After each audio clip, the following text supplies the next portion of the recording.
तो चोट क्या इसका सीधा सा मतलब होता है इमोशनल वोट? और ये सवाल इसलिए क्योंकि पश्चिम बंगाल में इस वक्त जो सियासत चल रही है उसके बाद यही सवाल उठता है, क्या यही है बंगाल में मुख्यमंत्री ममता बनर्जी की चोट पर होने वाली सियासत की वजह? ममता बनर्जी कल से व्हीलचेयर पर बंगाल की जनता के सामने होंगी। वो पार्टी का घोषणा पत्र यानी मैनिफेस्टो जारी करेंगी। उसके बाद रैलियों के लिए वो आगे बढ़ेंगी। टीवी कैमरों की और पब्लिक की पहली नजर ममता बनर्जी के चेहरे पर, फिर उनके पांव पर और फिर व्हीलचेयर पर। और क्या यही ममता बनर्जी चाहती हैं? और फिर व्हीलचेयर पर। और क्या यही ममता बनर्जी चाहती हैं? ऐसे में बड़ा सवाल यह है, बीजेपी क्या करेगी?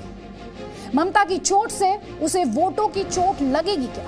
और अगर लगेगी तो इसका काट क्या निकालेगी बीजेपी? ममता ने पैर की जिस चोट को साजिश बताया था उसे उन्हीं की पुलिस हादसा बता रही है। इसी पर चुनाव आयोग ने साफ साफ पूछा कि साफ साफ बताइए, इसे आप हमला मानते हैं या फिर हादसा?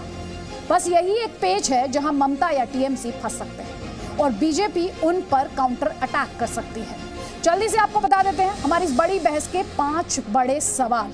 तो सबसे बड़ा सवाल तो यही है कि ममता की चोट हमला है या फिर हादसा है, क्योंकि टीएमसी का स्टैंड लगातार यही रहा कि अटैक किया गया, ममता बनर्जी को टारगेट किया गया, उन पर अटैक किया गया। तो ये हादसा है या फिर हमला?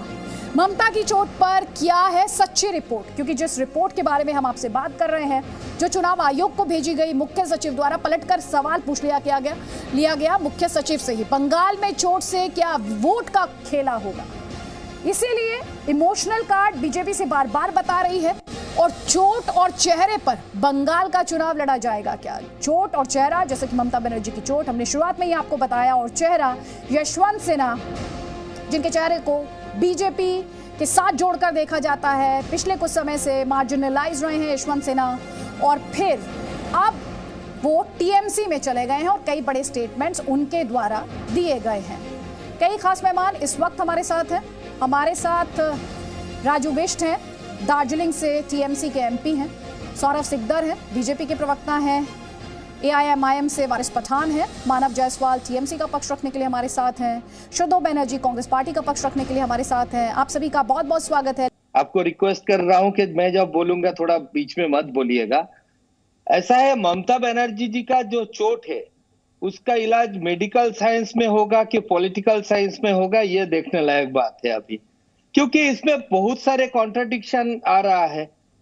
और वो कॉन्ट्रडिक्शन से वजह से आज जो है लोगों के मन में तरह तरह का क्वेश्चंस आ रहा है कि इसमें एक अगर चोट है, उसका पुलिस उसका रिपोर्ट फिर क्यों नहीं दे पा रहा है? उसका पुलिस किसी भी साजिश का जो वो है उसको क्यों हटा दे रहा है?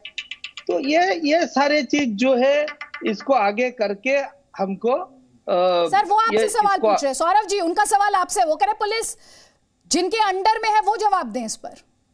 सबसे बड़ी बात है, मैं एक चीज स्पष्ट कर देना चाहता हूं। पुलिस निर्वाचन कमीशन के अंडर में पुलिस का खाली वही एक्टिविटी होता है जो चुनाव से जुड़े हुए होता है। अब लोकल लॉ एंड ऑर्डर में निर्वाचन कमीशन का कोई लेना देना नहीं होता है। मान लीजिए किसी इलाका में चोरी हो गया तो इलेक्शन कमीशन थोड़ी ना चोर पकड़ने वहां पे दौड़ेंगे। लोकल लॉ एंड ऑर्डर तो पुलिस ही संभालते हैं। तो ये तो एक इसमें तो ये स्पष्ट है, कॉन्स्टिट्यूशन में ये लिखा भी हुआ है। तो इसका मतलब ये नहीं कि चुनाव के टाइम पे पुलिस टोटली चुनाव आयोग के कंट्रोल में आ जाता है। मानव जायसवाल, आपका काउंटर वो कह रहे हैं कि पुलिस तो लोकल एडमिनिस्ट्रेशन का हिस्सा है। मैंने सुना है जी, मैंने सुना है अदिति जी यस, मैंने सुना है ये बात। उन्होंने जो ये बात कही है कि पुलिसिंग का सिर्फ निर्वाचन के समय ही उनका योगदान रहता है, तो मुझे पता नहीं है मॉडल कोड ऑफ कंडक्ट की शुरुआत और अंत कब होती है, और मॉडल कोड ऑफ कंडक्ट में इलेक्शन कमीशन की ड्यूटी पुलिस के प्रति या पुलिस की ड्यूटी इलेक्शन कमीशन के प्रति क्या होती है, यह मुद्दा नहीं है मैडम अदिति जी। मैडम, मुद्दा यह है कि भैया पहले आपने मोस्ट प्रोबेबली करके लिखा, इलेक्शन कमीशन को एकदम कड़े शब्दों में बोलना चाहिए पुलिसिंग को कि भैया हमको आप रिपोर्ट दीजिए, जेन्युइन रिपोर्ट दीजिए, और ये चीज को फास्ट ट्रैक पे लेके चलिए। फास्ट ट्रैक मैंने महीनों नहीं, फास्ट ट्रैक दिनों में होता है इलेक्शन कमीशन के टाइम। उनको बोलिए ये काम करने के लिए क्यों नहीं निर्वाह कर पा रहे हैं? क्या तकलीफ है इलेक्शन कमीशन को अपनी ड्यूटी निर्वाह करने के लिए? 8 फेज में इलेक्शन है, एक डिस्ट्रिक्ट में 3 बार इलेक्शन है, तकलीफ कहाँ है? वो कर सकते हैं, उनके पास अगर वो हमको बोलेंगे उठो उठो हम उठेंगे, हमको बोलेंगे बैठो बैठेंगे। निर्वाचन आयोग तो ना केंद्र सरकार की बात से हमको चलता है, निर्वाचन आयोग से रिपोर्ट चाहिए, हमने पुलिस को जाकर कंप्लेंट करने की बात नहीं कही है। हमारे मंत्री हमारे एमपी एक एक करके प्लीज, एक एक करके प्लीज, एक क्यों नहीं निर्वाचन? मैडम अदिति जी मैं बोल रहा था, फिर उन्होंने शुरू कर दिया। सर तो आप तब से बोल रहे हैं, वो आपको काउंटर क्वेश्चन कर रहे हैं, फिर आप बोल रहे हैं। सर मुझे दूसरे पैनलिस्ट को भी इस डिस्कशन में आप लाने दीजिए। वारिस पठान, आज दो खबरें जिनके माध्यम से टीएमसी खेला करने की तैयारी में, लेकिन जो सबसे ज्यादा सवाल पूछा जा रहा है वो दीदी की चोट को लेकर पूछा जा रहा है। वो इलेक्शन कमीशन मुख्य सचिव से पूछ रहा है कि कम से कम इतना तो क्लैरिफाई कीजिए कि ये अटैक है यानी हमला है या फिर ये एक एक्सीडेंट है यानी दुर्घटना है। ये खेला हो कहां रहा है? क्या आदित्य जी, ये इंसिडेंट है या अटैक है, दुर्घटना है, पॉलिटिकल स्टंट है या साजिश है, जो भी है इसका रिपोर्ट तो सार्वजनिक होगा, पूरे देश की जनता के सामने आएगा। मगर जिस किसी वजह से भी हुआ है तो उसमें सिक्योरिटी लैप्स तो दिख ही रहा है। एक राज्य की चीफ मिनिस्टर है जो कैंपेनिंग कर रही है, तो सिक्योरिटी क्या थी? और अगर कैंपेनिंग में एक राज्य की महिला है, सीएम है, एजेड वुमेन है, उनको चोट लगी है, तो मेरी तो ये प्रार्थना है कि वो जल्दी से उनकी चोट ठीक हो जाए और वो फिर से आ जाए चुनावी रणनीति में और चुनाव लड़े। वो देखिए, हमारी आइडियोलॉजिकल डिफरेंसेस हो सकते हैं उनके साथ में, डेमोक्रेसी है, एग्री टू डिसएग्री, हम सब हैं, हमको चुनाव ने अधिकार दिया, हम भी चुनाव लड़े, डेमोक्रेसी में रहते, संविधान ने जितना अधिकार उनको दिया उतना हमको भी है। मगर कहीं ना कहीं एक चीज़ तो ये साबित हो रही है पूरे बंगाल के चुनाव को देखते हुए कि ममता दीदी के अंदर एक इनसिक्योरिटी, एक घबराहट, एक बौखलाहट का दिख रहा है। जब से हमने अनाउंस किया है कि असद ओवैसी साहब ने कहा कि हम भी बंगाल का चुनावों में हिस्सा लेंगे, हम लड़ेंगे, तब से ममता दीदी ने चालू किया बोलने का बी टीम है, सी टीम है, जबकि उनके पास कोई डेटा ही नहीं था। अब आप देखिए कि जब एमपी का चुनाव हुआ, हम तो वहाँ पे नहीं लड़े थे, इनके 18 एमपी हार गए, बीजेपी जीत गए, तो क्यों असद ओवैसी इन्वॉल्व थे क्या उसमें? नहीं। अब इनके जो बड़े बड़े वरिष्ठ मंत्री हैं, वरिष्ठ लीडर हैं, नेता, वो सब छोड़ के टीएमसी को जा रहे हैं बीजेपी में, तो क्या असद ओवैसी साहब मैं आपसे ये समझना चाह रही हूं वारिस पठान जी, कहीं ना कहीं जब दीदी के पास कोई मुद्दे नहीं बचे, ठीक है, आप कह रहे हैं दीदी डरी हुई है, में वो बात कर रही है, मगर वो ये भूल गई कि बंगाल की जनता विकास चाहती है, बंगाल की जनता चाहती है कि पेट्रोल डीजल, ठीक है सर, मैं आपसे जो समझना चाह रही हूँ आपके जवाब से, जो क्लैरिटी मुझे नहीं मिली Waris Pathan ji, sir please let's stick to the points. आपने कहा दीदी डरी हुई है, दीदी असदुद्दीन ओवैसी से डरी हुई हैं, वो कभी बी टीम बताती हैं आप लोगों को, कभी सी टीम करार देती हैं, तो क्या आप ये कह रहे हैं कि ये जो चोट को लेकर मेरा आपसे सवाल था, आप ये कह रहे हैं कि ये वो डर है जो चोट की तस्वीर में दिखाई दे रहा है? नहीं, देखिए, एक महिला को चोट लगी, एक सीएम है, मेरी पूरी उनके साथ सिंपैथी है कि मैं तो बोलता हूँ जल्दी से ठीक हो जाए। मगर अब जिस वजह से भी चोट आई है, चोट तो आई है, आप और हम सब देख रहे हैं, उनको व्हीलचेयर के ऊपर लेके जाया जा रहा है। अब ये हादसा था, अटैक था, पॉलिटिकल स्टंट था या जानबूझकर किया गया था, जो भी था उसका रिपोर्ट सार्वजनिक होना चाहिए ना। पब्लिक के डोमेन में जब तक ये रिपोर्ट नहीं आएगा कि चोट लगी है पर किस तरह से लगी है, तब तक क्या उसके ऊपर बोलेंगे हम? तो सिर्फ इतना चाहते हैं कि ममता दी आए रण मैदान में और चुनाव लड़े, बराबर से चुनाव लड़ना चाहिए, हम भी चुनाव लड़ने वाले हैं, जिस तरह बीजेपी लड़ेगी, ममता दीदी लड़ेंगे, हम भी लड़ेंगे, और हमको यकीन है कि हम एक ऑप्शन की तरह उभरेंगे बंगाल में। ठीक है सर, ठीक है, आपने इंपॉर्टेंट पॉइंट यहाँ पर उठाया। एक कमेंट मानव जायसवाल इस पर आपका, और उसके बाद सौरभ सिकदर आपका कमेंट, जल्दी 30 सेकंड्स दोनों, फिर मैं दूसरे पैनलिस्ट को लेकर आऊंगी, शुद्धो बनर्जी और शिखा मुखर्जी। उसके बाद पठान साहब, आपको पता नहीं है कि दीदी के शरीर में कितने सारे चोट हैं? जब लाल सलाम होता था यहाँ पे, तब भी वो नहीं डरी, और आज जो पैर में वो चोटिल हुई है, इसके क्या लगता है कि वो डर गई है? मैंने आपको इतिहास नहीं पता है हमारा, ये बंगाल की धरती है।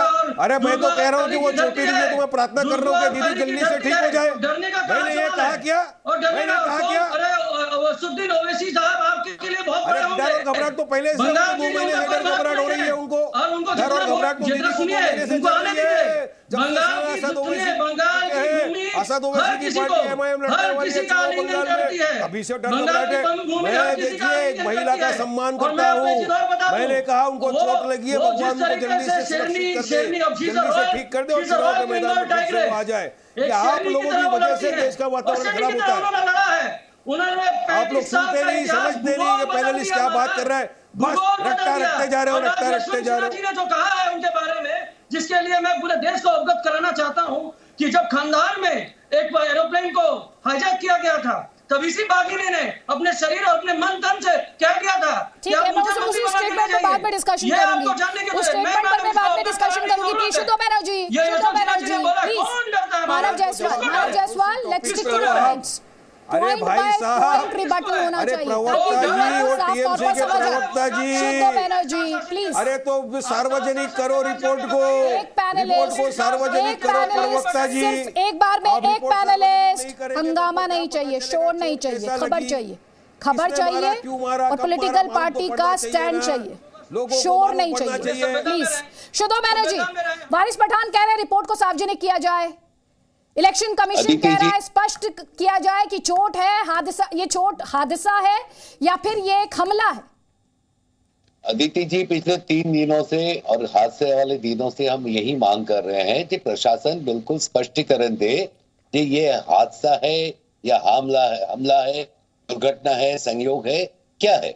जब तक वो नहीं आएंगे तो ये भाजपा और आपके तृणमूल के लोग जग्गा जासूस बन के अलग अलग थ्योरी निकालेंगे और वोट बटोरने की कोशिश करेंगे। ये बताइए आपके हिसाब से क्या हो रहा है इस वक्त, आपके मुताबिक क्या हो रहा है? क्यों ये रिपोर्ट सार्वजनिक नहीं होने दी जा रही है?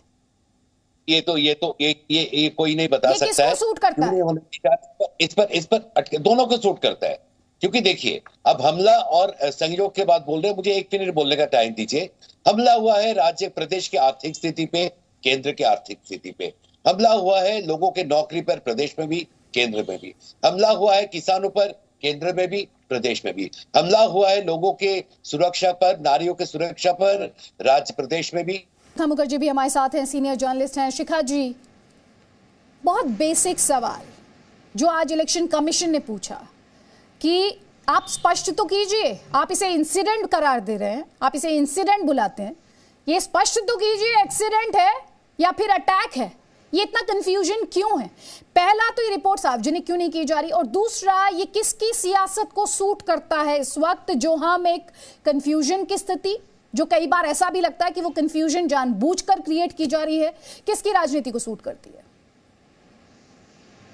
देखिए, मुझे लगता है कि ये सवाल जरा अलग तरीके से अगर सोचें कि हादसा है, एक्सीडेंट है या कोई घटना वहाँ ऐसा घटना तैयार किया गया है जिससे उनको चोट लगे, ये जो सवाल सामने आ रहा है ये काफी हद तक ममता दीदी ने जो उस दिन गाड़ी में बैठ के उन्होंने जब कहा था कि ये साजिश है, तो उससे ये सवाल पैदा होता है। लेकिन आज जो पार्टियां, जो विरोधी पार्टी जिस तरह से चिल्ला रहे हैं, जिस तरह से उनको एक तरह से ये एक तो इलेक्शन कमीशन और दूसरी विरोधी पार्टी जिस तरह से उनको टारगेट कर रही है, उससे एक चीज तो हमें समझ में आ रहा है कि पहले दिन कुछ घंटों में 2 पार्टी जरूर उनसे उनकी ये जो चोट पहुंची है उसको नौटंकी कहे थे, और जिस भाषा उन्होंने इस्तेमाल किया था ये नौटंकी है, वो विक्टिम कार्ड इस्तेमाल कर रही हैं, उनको कुछ नहीं है, हम उनको विश्वास नहीं करते, हम विश्वास नहीं करते कि उनको कोई चोट पहुंचा है।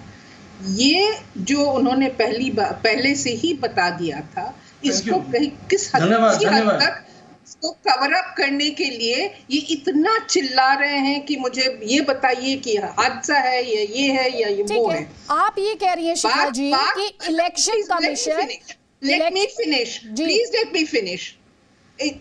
बहुत साधारण एक सवाल है। पहली बात तो ये है कि ये विरोधी दल मान तो लें कि वो नौटंकी नहीं कर रही थी उस दिन, उस रात, और ये जरूर उनको चोट पहुंचा है और उनको हॉस्पिटल जाना पड़ा है, और वो आज डेफिनेटली वो एक मरीज है। एक दूसरा है कि यस, इन्वेस्टिगेशन की बहुत जरूरत है, क्योंकि उन्होंने उसी वक्त उन्होंने एक सवाल की जवाब में उन्होंने कहा था कि ये साजिश उनके हिसाब से लग रहा है।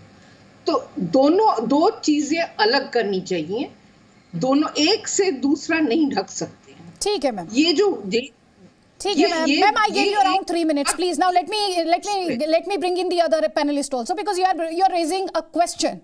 You are raising a question और सौरभ सिकदर और वारिस पठान, शिखा जी कह रही है चुनाव आयोग तक ममता बनर्जी को टारगेट कर रहा है by asking these questions. पहले वारिस पठान, उसके बाद सौरभ सिकदर। आयोग जो है चुनाव आयोग चुनाव लड़ा रहा है, उसकी जवाबदारी बनती है कि फ्री एंड फेयर इलेक्शन हो। अब उन्होंने अगर ये रिपोर्ट दिया है तो उसको अब सब संज्ञान में लेना चाहिए, लोगों को उस पर कार्रवाई करनी चाहिए कि क्यों ऐसा चुनाव आयोग ने कहा। चुनाव आयोग ने सबके स्टेटमेंट लिए होंगे, इंक्वायरी की होगी, सिक्योरिटी पर्सनल से बात की होगी, उसके बाद चुनाव आयोग ने रिपोर्ट पेश किया है। लेकिन मैं आपको फिर कहता हूं, हमारी सहानुभूति ममता दीदी से है, उनको लगी है चोट, वो अच्छी हो जाए, मगर बंगाल की जनता बहुत समझदार हो चुकी है। ये एक चोट लगने की वजह से ऐसा नहीं है कि उनको सिंपैथी वोट मिल जाएंगे। बंगाल की जनता को विकास चाहिए, डेवलपमेंट की। अब मुझे बोलने दो, देखो ऐसा नहीं चलेगा, ऐसा नहीं चलेगा। और शिखा मुखर्जी, मैम सुनिए, शिखा जी जब आप बोल रही थी ma'am, he did not interrupt you. Shikha ji, ma'am जब आप बोल रही थी उन्होंने आपको इंटरप्ट नहीं किया, so let him also have his say. अब मैं जवाब दे रहा हूं तो बीच में सब बोल रहे हैं। अरे अब मैं जब बात कर रहा हूँ, एक बात अपनी रखने की कोशिश कर रहा हूँ, सब बीच में बोल रहे हैं, तो कैसा डिबेट होगा। अरे देखिए, चुनाव आयोग ने अगर कोई रिपोर्ट किया है पेश, तो उसको सार्वजनिक करिए। Let there be debate on that report. Report के ऊपर डिबेट होना चाहिए कि क्या वाकई में इंसिडेंट था या किसी ने अटैक किया। अब उस पर देखना ये कि लोग क्या सिंपैथी वोट डालेंगे, तो मैं समझता हूं कि वो नहीं है, वो सिंपैथी का वक्त चला गया है। आज लोग इंटेलिजेंट है, बंगाल के चुनाव है, अब वहां पे देखेंगे लोग डेवलपमेंट का क्या काम किया ममता दीदी ने इतने वर्षों में। डेवलपमेंट के लिए नहीं, माइनॉरिटी के लिए क्या काम किया ममता दीदी ने, वहाँ के आदिवासी ट्राइबल दलितों के लिए क्या काम हुआ है। तो हमको जो जानकारी मिल रही है, एम्पिरिकल डेटा ये बताता है कि टीएमसी ने इतने वर्षों में कुछ काम नहीं किया है, लोगों नाराज है उनसे, और हम लोग वहाँ पे लड़ रहे हैं। हम लोग एक अच्छा विकल्प प्रोवाइड कर सकते हैं, हम एक बेटर ऑप्शन दे सकते हैं। We are emerging as the better option to the people. आज तक वहां के लोगों के पास कोई ऑप्शन नहीं था, अदिति जी। एक तरफ बीजेपी था तो एक तरफ टीएमसी, कांग्रेस और सीपीआईएम था। लेकिन आज जल्दी से आपका कमेंट देख रहे हैं, हम एक ऑप्शन दे रहे हैं, ऑप्शन प्रोवाइड करें। हमने गुजरात में दिया, हमने बिहार में दिया, अब बंगाल में देंगे। मानव जायसवाल, मैं आपको एक साथ काउंटर करने का मौका दूंगी। आप सबसे एक ही रिक्वेस्ट है, कोशिश ये रहती है मेरी कि व्यूअर को और बात समझ में आए। प्लीज आप एक दूसरे पे चिल्लाइए नहीं, वाद विवाद के लिए बुलाया है, उसके लिए तर्कों की जरूरत पड़ती है। ठीक है, सौरभ सिकदर ये कह रहे हैं इलेक्शन कमीशन टारगेट कर रहा है, अभी शिखा जी ने कहा ममता बनर्जी को और विरोधी पार्टियां भी। शुरुआत में ही बोला था कि यह चोट का इलाज पॉलिटिकल साइंस में है, मेडिकल साइंस में है ही नहीं। तो बेसिकली अगर इलेक्शन कमीशन, जो कि एक इंडिपेंडेंट संस्था है और जिसका काम है फ्री एंड फेयर इलेक्शन कराना, लोग अपना मत डालने जाए। और मेरे ख्याल से बंगाल जैसा मेहनत तो उसको पूरा देश में कहीं नहीं करना पड़ता। तो आज देखिए, ममता बनर्जी का कॉन्फिडेंस इतना कम हो गया है कि वो सबको दोषी ठहराते ठहराते आज इलेक्शन कमीशन तक को दोषी ठहर रहे हैं। इसमें उसका बौखलाहट साफ नजर आ रहा है। सौरभ सिकदर, आप क्या कहना चाह रहे हैं? उनको चोट नहीं लगी है, आप कह रहे हैं कि इसका इलाज मेडिकल साइंस में नहीं पॉलिटिकल साइंस में है। नहीं, देखिए, आप दो सवालों को मिक्स कर रहे हैं। आप या तो चोट को ही नकार रहे हैं और दूसरा सवाल चोट की वजह है। दो अलग अलग सवाल है। आपके जवाब से ऐसा लग रहा है आप दोनों को मिक्सअप कर रहे हैं। नहीं, बिल्कुल मिक्सअप नहीं कर रहा हूं मैडम। इसका मकसद तो एक ही है ना। आज मान लीजिए कंडा किया गया और उसके बाद जो है एक दिन में बोल रहे हैं कि दीदी आप पूरा बंगाल में निकल जाएगी। मैं तो चाहता हूँ वो जल्दी सुस्त हो जाए और ये चोट ना बढ़े, वो एकदम स्वस्थ होके आए। बिना ममता बनर्जी का बंगाल का इलेक्शन तो फीका रहेगा। लेकिन जो मेडिकल साइंस के दृष्टि से आप और ममता दी दोनों एक ही सिक्के के दो पहलू है। नहीं, एक सिक्के के दो पहलू नहीं, आप दोनों एक ही, आप कौन सी राजनीति चल रहे हो? आप पोलराइजेशन की, कम्युनल डिवाइड की, हेट्रेड की राजनीति आप लोग चल रहे हो। ममता दीदी अपीसमेंट की राजनीति कर रही है। डेवलपमेंट का तो नाम और निशान आपके एजेंडा में है ही नहीं साहब। बड़ा अफसोस हो रहा है मुझे ये कहते हुए कि आज देश को डेवलपमेंट चाहिए, जिसकी बात आप करने को ही नहीं चाहते हो। तो कोई तीसरी आरोप के अंदर ही पूरा चुनाव लड़ डालेंगे। हो रहा है, आप लोग हो कहाँ यहाँ पे? आप लोग तो हो भी नहीं, मीडिया में हो, सोशल मीडिया में हो, लेकिन मैदान में तो 1-to-1 फाइट भाई और दिखेंगे भैया। ठीक है, दिखेंगे, जरूर दिखेंगे। मैदान में उतरते हैं भाई, मैदान में उतरने के बाद ही तो घबराहट और बौखलाहट सबको हो गई है।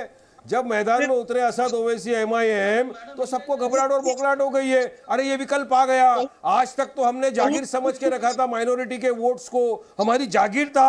अब ये विकल्प आ गया, अब तो लोग इनके साथ जाएंगे, क्योंकि डेवलपमेंट की बात करते हैं, विकास करते हैं, तो आप उसके साथ जाएंगे। अब इनकी राजनीति की कुर्सी तो डगमगा रही है, तो आपकी भी हालत खराब है, टीएमसी कांग्रेस की भी हालत खराब है। सौरभ सिकदर जी, वारिस पठान जी प्लीज सर, एक मिनट रुक जाइए, एक सेकंड रुक जाइए। सौरभ सिकदर जी, मुझे अभी तक ये क्लैरिटी नहीं मिली कि आप इसे चोट मानते हैं या नहीं मानते हैं।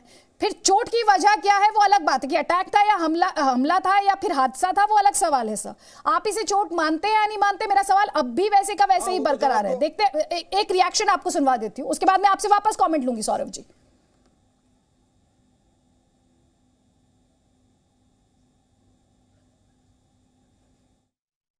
नौटंकी सही नहीं है।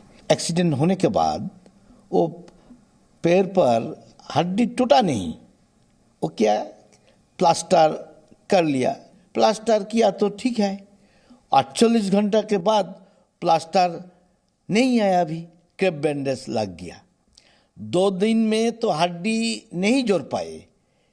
अभी तो मेडिकल साइंस इतना डेवलप नहीं हुआ जो 2 दिन में हड्डी लग जाएगा। सौरभ जी, आपको इसे लेके क्लैरिटी है या आपको भी इसे लेके क्लैरिटी नहीं है? नहीं, बिल्कुल बिल्कुल, मैं यही बताना चाह रहा था कि मैं खुद डॉक्टर नहीं हूँ। चोट कितना गंभीर है ये कोई डॉक्टर या मेडिकल एक्सपर्ट बताएंगे, लेकिन इस चोट के लिए सीधा जैसे इलेक्शन कमीशन को निशाना साधा जा रहा है कि इलेक्शन कमीशन निष्पक्ष नहीं है, यही पे मेरा तब मन में प्रश्न आता है कि ये चोट मेडिकल है कि पॉलिटिकल है। मैं इसीलिए ये बात को दोहराया। लेकिन क्या जगन्नाथ सरकार जी डॉक्टर है सर आपकी पार्टी में? मैं देखिए, जगन्नाथ सरकार जी जो बोले, जगन्नाथ सरकार जी के बात में तो मैं टिप्पणी नहीं कर सकता हूं, लेकिन मैं भी मेडिकल प्रोफेशनल नहीं हूं। वो अगर चोट है कि नहीं है ये तो डॉक्टर तैयार करेगा, उसका रिपोर्ट देख के तैयार करेगा, जो उसका ट्रीटमेंट कर रहे होता है। हम तो जितना बुलेटिन सुना, जो मेडिकल बुलेटिन आ रहे हैं, हम उसी के ऊपर टिप्पणी कर रहे हैं, लेकिन एक्चुअली चोट है कि नहीं है ये तो कोई मेडिकल प्रोफेशनल बता सकते हैं। तो क्या सुना आपने मेडिकल बुलेटिन में? अरे मेडिकल कैसा बोल रहे हैं? कोई हड्डी नहीं टूटा है और उसको छोड़ भी दिया गया है 2 दिन में, तो इसमें आप किसको होता तो यही लगता कि अभी ठीक है, चोट उतना गंभीर नहीं। मानव जायसवाल, एक कमेंट आपका जल्दी से। मैडम मैं सॉरी अदिति जी, सबसे पहली बात मैं वारिस सर को बोलना चाहता हूं, हमने क्या क्या किया है पिछले 10 सालों में, जो इतिहास है कि बहुत सारे गवर्नमेंट ने कर ही नहीं पाया। हमने कन्याश्री दिया, हमने रूपोश्री दिया, हमने स्वास्थ्य साथी दिया, हमने स्कूल साथी दिया, सुबुध साथी दिया, हमने मुक्ति लालो दिया, विडो पेंशन दिया, हमने 12 वेटिंग हट्स बनाए गर्भवती महिलाओं के लिए जो ट्राइबल एरियाज में रहते हैं, कि वो जब अस्पताल तक पहुंचते थे तो घर में ही बच्चे मानव जायसवाल जी, हमने उतनी तक संवेदना दिखाई है। आपने योजना तो गिनवाई सर, आपने मेडिकल बुलेटिन सुना था या नहीं सुना था? मैं खोलूं इसमें नहीं, आपका मेरे पास इंपेरिकल डेटा है, आपने क्या नहीं दिया क्या दिया, सब इंपेरिकल डेटा है मेरे पास। आपको मैंने आपकी बात रखने का मौका दिया Waris ji, please sir. Waris Pathan ji please रुक जाइए। दीदी अभी घर आई है, उनके पैर में चोट लगा है। मेडिकल बुलेटिन के बारे में मैं ज्यादा टिप्पणी नहीं दे सकता क्योंकि मेरे पास पूरा एग्जैक्ट अभी का डेटा अभी है नहीं, और जहां तक मैं चलिए कल तक का डेटा दे दीजिए, आज तक का मत दीजिए। चोटिल है मैडम, चोटिल है वो। अदिति जी बार बार मेरे मुंह से मैडम निकल जाता है, आई एम सो सॉरी, आपको अच्छा नहीं लगता है लेकिन आई एम सॉरी, थोड़ा कल्चरल इम्बैलेंस है शायद मेरा। बट अदिति जी, जहां तक हमारे डेवलपमेंट की बात है, हमारे विकास की बात है, हमारे लिए इनका जो नारा है बीजेपी वालों का, सबका साथ सबका विकास और सॉरी किसी पे ना विश्वास, सॉरी ये उल्टा होना चाहिए था, पहले इनको करना चाहिए था सबका विश्वास। आपने मेडिकल बुलेटिन नहीं सुना, मानव जायसवाल आपने मेडिकल बुलेटिन नहीं सुना, उनकी चोट को लेकर का लंबा चौड़ा डिस्कशन जी न्यूज पर दर्शकों ने देख लिया। अरे आप टीवी में बैठे हैं, किसी स्टेज पे खड़े होकर नहीं भाषण दे रहे हैं, हम सुनवा देते हैं। टीवी में बैठ के डिबेट कर रहे हो या स्टेज पे खड़े रह के भाषण दे रहे हो, के बीच तथ्य कहीं खोए नहीं। सुनिए क्या कहा डॉक्टर ने, ध्यान से सुनिएगा। In the plaster slab and the condition of the ankle shows marked sign of improvement. Fresh new plaster slab has been applied. She has been discharged because of her repeated request today with appropriate instructions and advices. तो सौरभ जी ये बताइएगा आप जगन्नाथ जी को, ये medical bulletin सुनवाया हमने? बिल्कुल बिल्कुल नहीं, उनको बताइएगा, वो बोल रहे थे कि जो चोट है वो नौटंकी है। चोट को लेकर जो वो सवाल पूछ रहे थे उसको लेकर थोड़ा सा उनको बताइए, कह रहा है उनकी चोट को लेकर, उनकी चोट को लेकर जरूर बताइएगा। शुद्धो बैनर्जी सर, पहले भी मेरा उनसे संपर्क टूट गया था। शुद्धो बैनर्जी दो बातें, एक तो चोट पर हम बात कर रहे हैं, अपना बयान था, मैं क्या टिप्पणी कर सकता हूँ उसमें? मैंने तो नहीं बोला, मैं बोला मेडिकल बुलेटिन सुन के लगता है चोट इतना गंभीर नहीं है। ठीक है सर, तो चोट, उसके बाद डॉक्टर ने क्या कहा? मुझे उम्मीद है आपने सुन लिया होगा मेडिकल बुलेटिन के बाद, या दोबारा सुनना चाहते हैं आप? जरूर जरूर जरूर जरूर जी सर, ठीक है, थैंक यू। शुद्धो बैनर्जी, पहले भी आपका जो कमेंट था वो बीच में ही सिग्नल, आपका जो कनेक्ट था वो हमारे साथ टूट गया था, संपर्क। आप पहला कमेंट दीदी की चोट से ही जुड़ा हुआ, बहुत ज्यादा पॉलिटिक्स इस पर हो रही है। अभी आपने शिखा जी को भी कहते हुए सुना, वो कह रहे हैं कि इलेक्शन कमीशन जो है वो टारगेट कर रहा है दीदी को, पूरी दीदी की चोट एक तरफ, और जो इसके इर्द गिर्द सियासत हो रही है, दीदी पर आरोप लग रहे हैं इमोशनल कार्ड खेल रही हैं, बीजेपी के कुछ नेता ऐसे भी जो कह रहे हैं नौटंकी कर रही हैं, और इलेक्शन कमीशन को कटघरे में खड़ा किया जा रहा है बार बार। देखिए, चोट के बारे में शायद सौरभ सिकदार वो लोग गोमूत्र लेके डॉक्टर बनते हैं, वो बोल पाएंगे। चोट के बारे में जो मेडिकल रिपोर्ट है, जो डॉक्टर कहते हैं वही फाइनल, इस पर मेरी कोई टिप्पणी हो ही नहीं सकती, क्योंकि इस बारे में मैं नहीं जानता हूं। अगर जगन्नाथ सरकार बोल दिए होंगे, पता नहीं।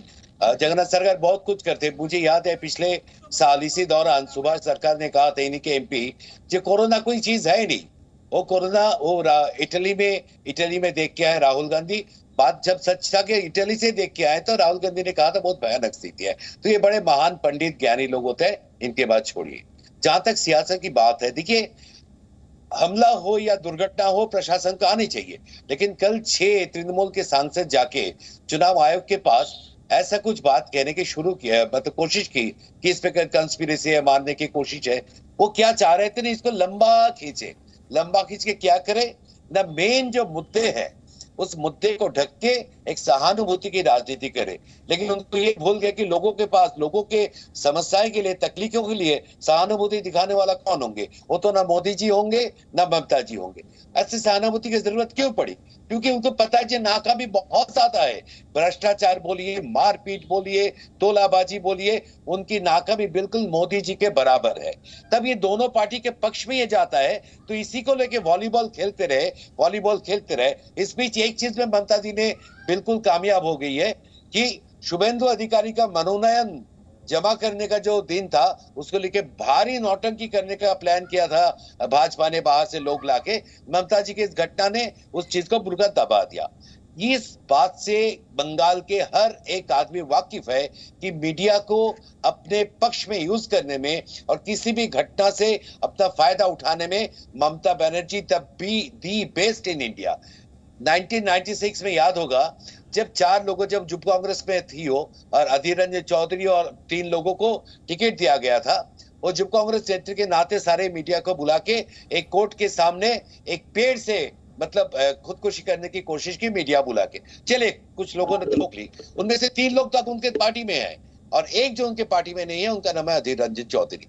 ऐसे आपको बतेरे आपके ऐसे मिसाल मिलेंगे, जो ममता जी के बात पर सीधा यकीन करना बहुत मुश्किल होता है। मानव जायसवाल, ममता बनर्जी पर की बातों पर यकीन करना बहुत मुश्किल है। नहीं, पूरा देश नहीं, पूरा विश्व इनकी बातों पे विश्वास करता है मैडम, और इनकी बातों पे इतना विश्वास हुआ है कि आज इनकी खुद की वजूद छिलमिलाई हुई है। और जहां तक दीदी का सवाल है, दीदी इन्हीं की पार्टी की अनुयायी थी, इन्हों को छोड़ के उन्होंने एक नई पार्टी की शुरुआत की, और ये इतिहास है, और इतिहास गवाह है मैडम। और जब से हम लोग टीएमसी बंगाल में आई है, जो उन्नयन हुआ है, इन्होंने सालों में देश को उन्नयन नहीं कर पाए लोग। और जहां तक उन्नयन की बात है, अस्पताल से लेकर शमशान तक यात्रा को सुखमय बनाने का निर्वाह किया है ममता बनर्जी। बच्चा जब जन्म लेता है, उसको सुरक्षित आगे बढ़ने में, और जब किसी परिवार में दुखद समय आता है, तो उनके साथ निरंतर वहां के खड़े हो सके, इतना निर्वाह किया है। क्या बात कर रहे हैं? इनको तो आइडिया ही नहीं है। बंगाल में कुछ और किसी और का चश्मा पहन के घूम रहे हैं। और जहां तक ये सवाल है कि मैं समझ नहीं पा रहा हूं इस बात को आगे बढ़ाऊंगी। यशवंत सिन्हा ने आज, सुन लीजिए सर, यशवंत सिन्हा की तस्वीर आप तस्वीरों में देख रहे हैं। टीएमसी उन्होंने ज्वाइन कर ली, तृणमूल कांग्रेस। दूसरी तरफ आप तस्वीर देख रहे हैं दिनेश त्रिवेदी की, जिन्होंने कुछ दिन पहले बीजेपी ज्वाइन की थी। दिनेश त्रिवेदी बीजेपी से, टीएमसी से नाराज थे और यशवंत सिन्हा बीजेपी से नाराज हैं और सरकार को लेकर कई सारे सवाल उन्होंने खड़े किए। आज उन्होंने कंधार प्लेन हाईजैक को लेकर भी जो बड़ा स्टेटमेंट दिया, वो आपके लिए सुनना बहुत ज्यादा जरूरी हो जाता है। सुनवाइए जरा।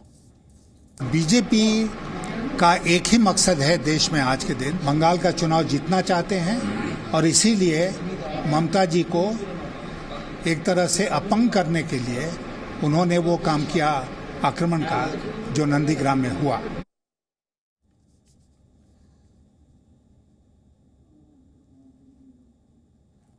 सौरभ सिकदर, आपका जवाब। देखिए, जसवंत सिन्हा जी को अचानक 20 साल पुराना बात आज याद आ गया है।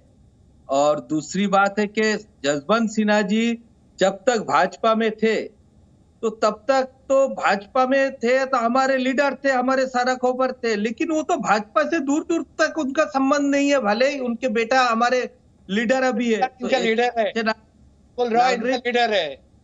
शोभन चैटर्जी इनका लीडर है, बैसाखी बैनर्जी इनका लीडर है, अरे भैया इनका लीडर है, सोनाली गुहा इनका लीडर है, विश्वजीत कुंडू इनका लीडर है। सारे पार्टियों से सरकार में उनके अपने सपनों को साकार करने में सिन्हा जी का बहुत बड़ा योगदान है, बहुत बड़ा योगदान है।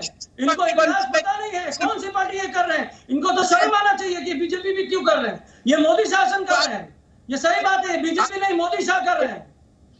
आपका मोदी शाह करिए। सारे आदेश गए पानी में, आरएसएस गए विसर्जन देने के लिए। अभी सारे चक्कर को आप टीवी दे रहे हैं, कुछ भी कर सकते हैं। अरे कोई टीवी सीरियल वाला मिल जाए तो बात ही कुछ और है, आप टिकट दे देंगे इसको। इनका डिबेट है। सौरभ जी, यशवंत सिन्हा ने ममता बनर्जी को लेकर क्या कहा, कंधार के संदर्भ में उन्होंने क्या कहा, वो सुनवाना चाहती हूं मैं दर्शकों को।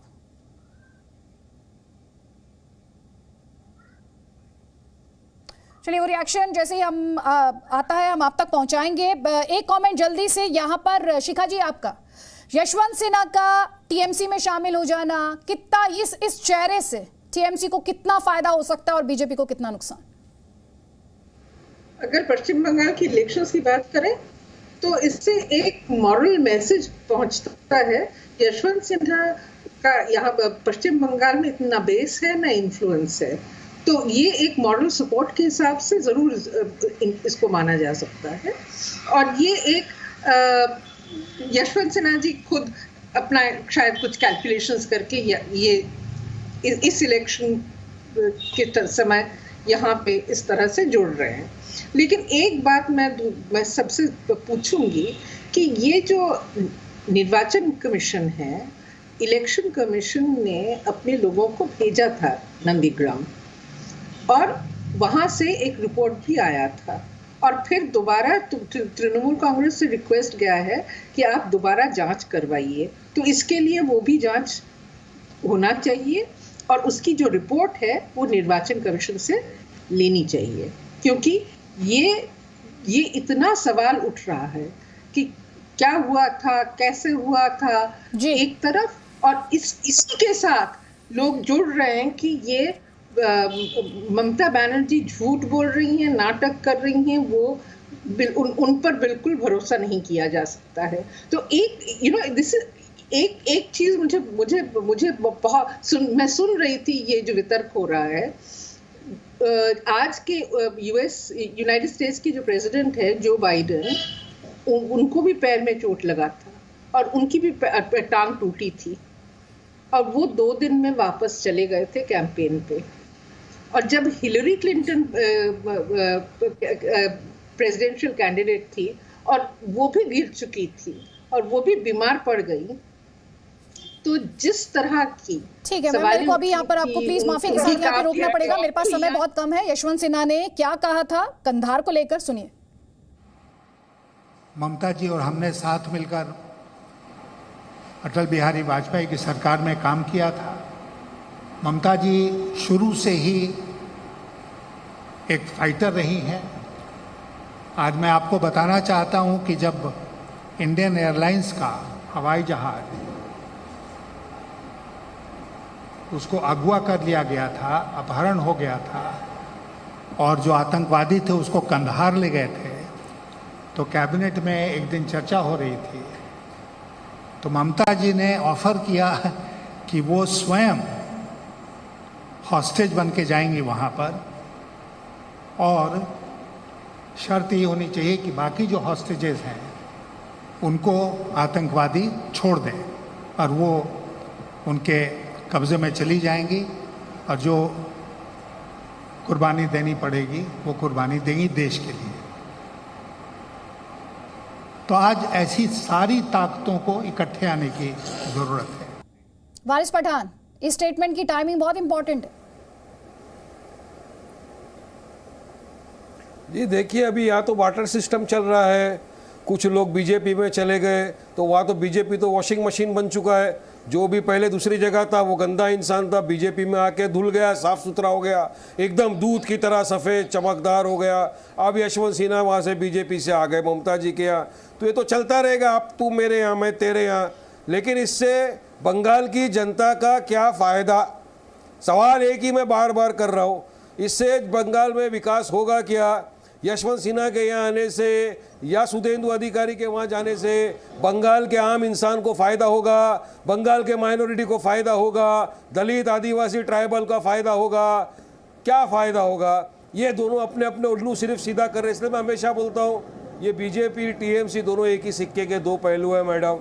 ये दोनों अपने आप को वॉशिंग मशीन दिखाने की कोशिश कर रहे हैं, हमारे आओ साफ सुथरे हो जाओगे, धुल जाओगे। मुकुल राय गए बीजेपी में, धुल गए, एकदम साफ सुथरे हो गए, केस में सब खत्म हो गए। ये क्या हो रहा है? देश देख रहा है ना, देश तो बेवकूफ नहीं है, बंगाल की आवाम बेवकूफ भाषा की मर्यादा का ध्यान रखा जाता है। सौरभ सिकदा, उसके बाद मानव जायसवाल। 20 सेकंड्स, मुझे डिस्कशन कंक्लूड करना है प्लीज।